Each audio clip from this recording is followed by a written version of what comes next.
সেলিম সাহেবের সামনে Valentine's day তো ওনার এখন একটা গান খুব গান গাইছেন, প্রেম জেগেছে আমার মনে বলছি আমি তাই, তোমায় আমি ভালোবাসি তোমায় আমি চাই। বাবু কি তৃণমূলকে সাহায্য করছে না তো? আমি যদি বিমানবাবুকে বলবো এটা নজর রাখবেন, সেলিম বাবু হেঁটে হেঁটে না আপনার কালীঘাটে চলে যায়। ওনার তখন এমএলএ হতে হবে, খুব শখ এমএলএ হওয়ার। ওই চাই ওনাকে যেন তেন প্রকারেনও বিধানসভায় ঢুকতে হবে, তার জন্যই যাত্রার সঙ্গে চলে যেতে পারেন। একটা কমিউনিস্ট পার্টি হুমায়ুনের মতো যারা সাম্প্রদায়িক কথাবার্তা বলে তাদের সঙ্গে জড়িয়ে আছে, ভাবতে পারছেন কোথায় চলে গেছেন মোহাম্মদ সেলিমের হাত ধরেই পশ্চিমবঙ্গে সিপিএমটা হয়তো শেষ কবরে চলে যাবে। মান সাহেব বলছেন মানে তাহলে তো সারা জীবন 2%ই থাকবে, তাই বলে কি কোনোদিনও ভোটে লড়তে পারি না? দেখুন আমরা দেখি না স্টেবল হয়, আমরা দেখি না একা লড়াই করে সারা জীবনকে স্ক্র্যাচে ভোট দিয়ে হারবো নাকি, আমি দেখি না লড়াই করে। ঠিক আছে 2%টা বড় জন 1% হবে, তার কমে তো হবে না। আমি আবার বললাম আপনাদের কথা অনুযায়ী, আমি আবার বললাম ধরলাম 26-এ আমরা শূন্য আবার পেলাম। শূন্যর কমে তো কিছু হয় না, মাইনাস তো কিছু হয় না। দেখুন 21 সালে শূন্য হওয়ার পরও আমরা কংগ্রেসটা করছি, 26 সালে যদি শূন্য হয় তারপরেও আমরা কংগ্রেসটা করব। সুতরাং কংগ্রেসের কোনো ক্ষতি না, আমাদের তো কিছুই নেই। দেখি না, আমি আবার বললাম এই একা লড়াই সিদ্ধান্ত শুভঙ্কর সরকারকে ধন্যবাদ জানাচ্ছি, অধীরঞ্জন চৌধুরীকে ধন্যবাদ জানাচ্ছি, এআইসিসিকে ধন্যবাদ জানাচ্ছি। এই শূন্য থেকে যে আমরা এবার এই একা লড়েই আমরা শূন্য থেকে ফিরে আসবো। গোটা পশ্চিমবঙ্গের সমস্ত ব্লক, সমস্ত শহর, সমস্ত পাড়ায় পাড়ায় কংগ্রেসের পতাকা উঠবে, যেটা কংগ্রেস কর্মীদের বহুদিনের স্বপ্ন ছিল। এবং যারা পশ্চিমবঙ্গে যারা সংখ্যালঘু থেকে শুরু করে যারা সাধারণ যারা ভাই বোন যারা মনে করছেন কংগ্রেসের হাত ধরে আসল উন্নয়ন হয়েছে, তারা এবার ঢেলে কংগ্রেসকে ভোট দেবে। কারোর কাছ থেকে বিজেপি বিরোধিতা আরএসএস বিরোধিতা শিখবো না। যদি কাউকে বিজেপি বিরোধিতা আরএসএস বিরোধিতা শিখতে হয়, আমি বলবো তারা বিধান ভবনে আসুন, তারা এআইসিসি অফিসে যান, সেখানে গিয়ে শিখে আসুন কীভাবে আরএসএস এবং বিজেপি বিরোধিতা শিখতে হয়। আমরা তৃণমূলের কাছেও পাঠ শিখবো না, সিপিএমের কাছেও পাঠ শিখবো না, কারোর কাছে পাঠ শিখবো না। একলা চলো বললাম কারণ আমরা মনে করেছি একলা চলার মতো জায়গা আমাদের আছে, একলা চলা উচিত। কংগ্রেস কর্মীরা পশ্চিমবঙ্গের সমস্ত কংগ্রেস কর্মীরা চাইছে যে কংগ্রেস একলা লড়ুক। আমরা 21 সালে জোট করেছিলাম, দেখুন শূন্যের নিচে তো কিছু হয় না, 21 সালে জোট করে শূন্য পেয়েছি। এবছর তার বিষয়ে কিছু খারাপ হবে না, তবে আমাদের দৃঢ় বিশ্বাস এবছর একলা না লড়ে আমরা যে রেজাল্ট করব সেই রেজাল্ট যথেষ্ট ভালো রেজাল্ট। আপনারা আলোচনা করবেন যে কংগ্রেস এত ভালো রেজাল্ট করে ফেললো, যেখানে আমরা একলা লড়ছি। কারণ আমরা মনে করি গোটা পশ্চিমবঙ্গে কংগ্রেস আজকে পশ্চিমবঙ্গের যাতে কিছু ডেভেলপমেন্ট সবটাই তো কংগ্রেসের হাত ধরে, সিদ্ধার্থ শঙ্কর রায়, বিধান রায়ের হাত ধরে। সুতরাং যারা এত আসল উন্নয়নটা করলো গোটা পশ্চিমবঙ্গে জুড়ে, তারা কেন আলাদা লড়বে? আমরা মানে ওর জন্য আলাদাই লড়ছি, আমরা একসঙ্গে লড়ছি না। আমরা মনে করছি আমরা যোগ্য, তাই আমরা আলাদা লড়ছি। কারো অভিযোগ করছে এটা আপনাদের সঙ্গে যারা জোটেছিলেন? দেখুন আসলে সমস্যা হচ্ছে আপনি যার কথা বলছেন সেলিম সাহেব অভিযোগ করছেন। সেলিম সাহেবের সামনে ভ্যালেন্টাইন্স ডে তো ওনার এখন একটা গান খুব গান গাইছেন, প্রেম জেগেছে আমার মনে বলছি আমি তাই, তোমায় আমি ভালোবাসি তোমায় আমি চাই। ভালোবাসতে বাসতে কখনো হুমায়ুনকে ভালোবেসে ফেলছেন, কখনো মিমকে ভালোবেসে ফেলছেন। সেলিমবাবু ঠিক করুন কাকে ভালোবাসবেন। সেলিমবাবুর কথায় কংগ্রেস চলবে না। সেলিমবাবু কি তৃণমূলকে সাহায্য করছে না তো? আমি যদি বিমানবাবুকে বলবো এটা নজর রাখবেন, সেলিমবাবু হেঁটে হেঁটে না আপনার কালীঘাটে চলে যায়। ওনার তখন এমএলএ হতে হবে, খুব শখ এমএলএ হওয়ার। ওই আমার স্বাদ না মিটিল আশা না ফুরিল সকলে ভুলে দাও মা, এটা ওনার আর ভালো লাগছে না। ওনার অনেক স্বাদ মিটে গেছে, এখন উনি বলছেন আমি এমএলএ হবো, এমএলএ হওয়ার জন্য ওই সেই একটা তেলের শিশি ভাঙলো বলে খোকার পরে ডাক করো, ওরকম ব্যাপার হয়ে গেছে। এখন ওনার চাই ঝুলনের একটা পুতুল হলে ওনার চাই, ওনাকে যেন তেন প্রকারেনও বিধানসভায় ঢুকতে হবে, তার জন্যই যাত্রার সঙ্গে চলে যেতে পারেন। একটা কমিউনিস্ট পার্টি হুমায়ুনের মতো যারা সাম্প্রদায়িক কথাবার্তা বলে তাদের সঙ্গে জড়িয়ে আছে, ভাবতে পারছেন কোথায় চলে গেছেন মোহাম্মদ সেলিমের দলের লোকেরা সমর্থন করছেন। তো আমার কাছে খবর আছে মোহাম্মদ সেলিমের যে গেছিলেন লুকিয়ে লুকিয়ে চলে যাচ্ছেন বিভিন্ন দিকে। যেটা হচ্ছে সেটা হচ্ছে মোহাম্মদ সেলিমের দলের যারা লোকজন তারা মোহাম্মদ সেলিমকে এখন পেছনে পেছনে হাসাহাসি করছেন, বলছেন মোহাম্মদ সেলিমের হাত ধরেই পশ্চিমবঙ্গে সিপিএমটা হয়তো শেষ কবরে চলে যাবে। হুমায়ুন কবিরের সঙ্গে মানে আপনি ইস্যুটা তুললেন, হুমায়ুন কবির বাবরি মসজিদ করেও শান্ত হচ্ছে না, তিনি র্যালি করবেন বলছেন, কি বলবেন? দেখুন আমি বাবরি মসজিদও বলবো না, আমি কোনো মন্দিরও বলবো। মন্দির মসজিদকে সমস্যার সমাধান হয় নাকি? মন্দির মসজিদ সমস্যার সমাধানের উপায় নাকি? উপায় হচ্ছে কর্মসংস্থান, উপায় হচ্ছে শিক্ষা, উপায় হচ্ছে স্বাস্থ্য। যে কথা আমরা বলছি ভোটে লড়তে গেলে বাবরি মসজিদ বা রাম মন্দির নয়, ভোটে লড়তে গেলে মানুষের দামে নিয়ে লড়ো, সেই দাবির জন্য আমরা লড়ছি। হুমায়ুন কবির এখন র্যালি করছে, দেখুন উনি তো বেসিক্যালি ভোট পাখি। ভোটের পর আপনি মিলিয়ে নেবেন 26-এর যেদিনকে রেজাল্ট বেরোবে তারপর থেকে হুমায়ুন কবির নয় কালীঘাটে, নয় মুরলীধর এভিনিউতে গিয়ে মুরলীধর সেন লেনে গিয়ে হত্যা দিয়ে পড়ে থাকবেন আমাকে নাও। হুমায়ুন কবিরের কোনো বেশ আছে নেই, যিনি কখনো কংগ্রেস, কখনো তৃণমূল, কখনো বিজেপি, সিপিএমটা করা বাকি আছে। আমার মনে হয় সেলিম সাহেবের হাত ধরে এবং হুমায়ুন কবির সিপিএমটা করবেন। হুমায়ুন কবির র্যালি ফ্যালি করছেন, আসলে উনি সাম্প্রদায়িক দাঙ্গা লাগিয়ে ভোটের ফায়দা তুলতে চাইছেন আর কিছু। আমি মনে করি যারা মুসলিম ভাই বোন যারা পশ্চিমবঙ্গে আছেন তারা হুমায়ুন কবিরের এই যাত্রাকে প্রত্যাখ্যান করবে। আপনি বেলডাঙ্গায় দেখেছেন ফাঁকা মাঠে হুমায়ুন সভা করেছেন, তাই হবে।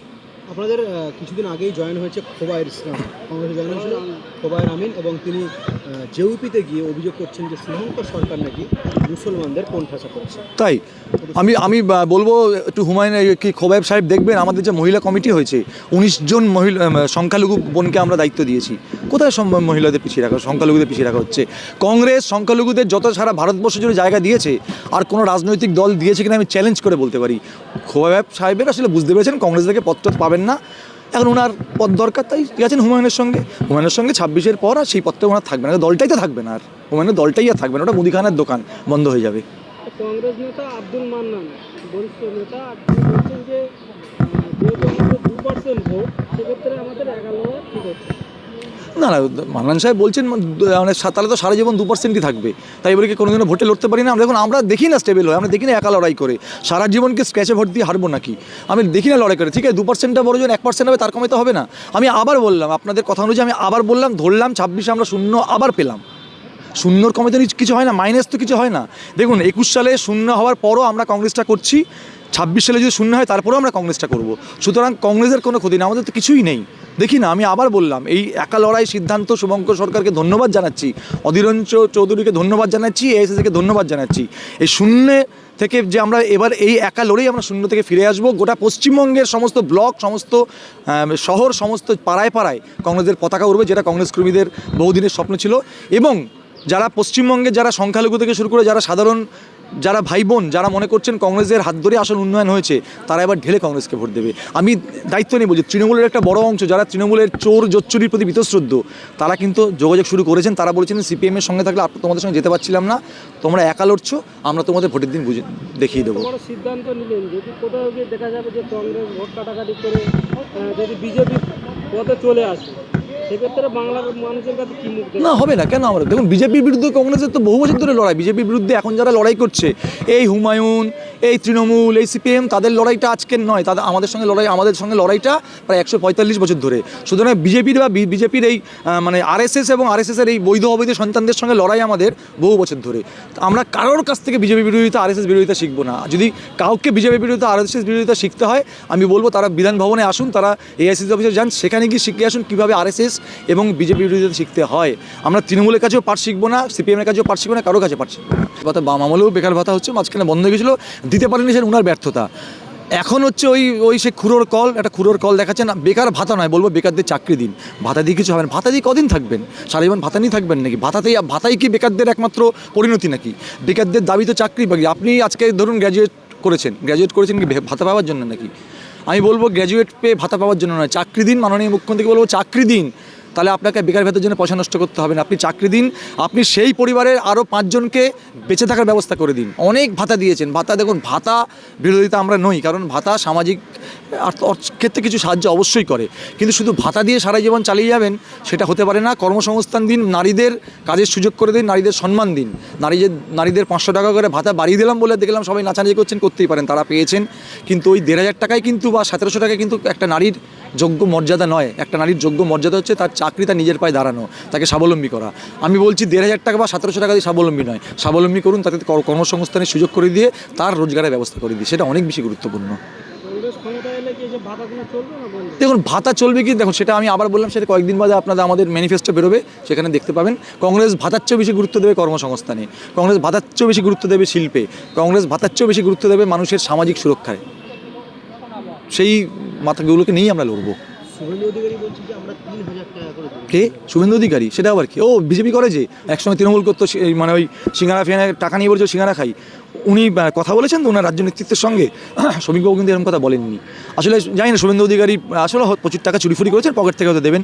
আসলে বুঝতে পারছেন, শুভেন্দু অধিকারী ভাতার কথা বলছেন, শুভেন্দু অধিকারী কিন্তু বাংলার সাধারণ মানুষের খেটে খাওয়ার কথা বলছেন না। কারণ শুভেন্দু অধিকারীও জানেন যে বেঁচে থাকতে গেলে ভাতায় আসতে হবে। আমরা বলছি বেঁচে থাকতে গেলে ভাতা নয়, বেঁচে থাকতে গেলে মানুষের ন্যায়ের দাবি, মানুষের বেঁচে থাকার দাবি, মানুষের লড়াইয়ের দাবি। এটাই হচ্ছে পার্থক্য। শুভেন্দুবাবু কী বলছেন গুরুত্ব দেবেন না। দেখুন, যে শুভেন্দুবাবু সিঙ্গুরে টাটার কারখানা হতে না দেওয়ার পর বলেন আমার ভুল হয়েছে, ক্ষমা করে দিন, ওই আমাকে একটা সে বেরিয়েছিল, আমাকে ক্ষমা করে দিন প্লিজ, ওরকম ব্যাপার যে বলেন শুভেন্দু অধিকারী, আমি বলেছিলাম যদি ক্ষমতা থাকে ধর্মতলায় মোড়ে দাঁড়িয়ে কান ধরে উদ্বোস করে বলুন ভুল করেছি, দম হয়নি।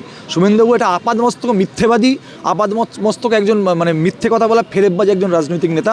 দুঃখের পশ্চিমবঙ্গের মতো সংস্কৃতিবান একটি রাজ্যে শুভেন্দু অধিকারীর মতো একজন মিথ্যাবাদী ফেরেববাজ বিরোধী দলনেতা। শুভেন্দু বলছে যে 3,000 ভাতা দেবে, আর প্রধানমন্ত্রী বলেছিলেন যে 15 লক্ষ করে টাকা দেবে। জনগণ বলছে যে আগে 15 লক্ষ টাকা দিক, তারপর 3,000 টাকা দেবে। কারণ শুভেন্দু অধিকারী জানেন তিনিও প্রধানমন্ত্রীর মতো মিথ্যেবাদী, শুভেন্দু অধিকারী জানেন প্রধানমন্ত্রী 15 লাখ টাকা দেয়নি, আমি 3 লাখ টাকা দেবো না, ভোটটা নিয়ে নেবো। দেখেছেন না বিহারে যে ভোট হয়ে গেছে এখন বলছে 10 লাখ টাকা করে ফেরত দাও। আসলে বিজেপির এটা হচ্ছে চরিত্র, মানুষকে বোকা বানিয়ে মানুষকে ওই টোপ দিয়ে ভোটে জেতা।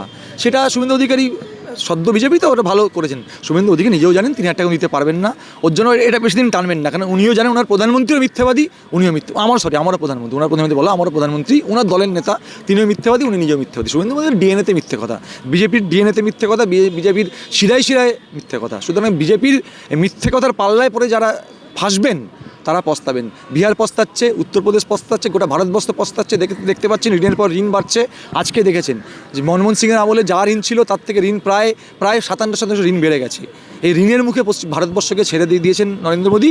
এবার পশ্চিমবঙ্গ যাতে ঋণের কবলে পড়ে যায় সেই ব্যবস্থা করছেন শুভেন্দু অধিকারী। এরা বাংলায় বলছে সোনার বাংলা বানাবো। কার বাংলা সোনার বাংলা না সোনার বাংলা সেটাকে বলুন না, ওনার নেতা তো বলে সোনার বাংলা। কোন সোনার বাংলা? যে সোনার বাংলায় রবীন্দ্রনাথকে অপমান করা হয়, যে সোনার বাংলায় বঙ্কিমচন্দ্রকে বঙ্কিম দাদা বলা হয়। আমি জানি না প্রধানমন্ত্রীর কোন জ্যাঠামশাই ছেলে ছিলেন বঙ্কিমচন্দ্র, আমি জানি না।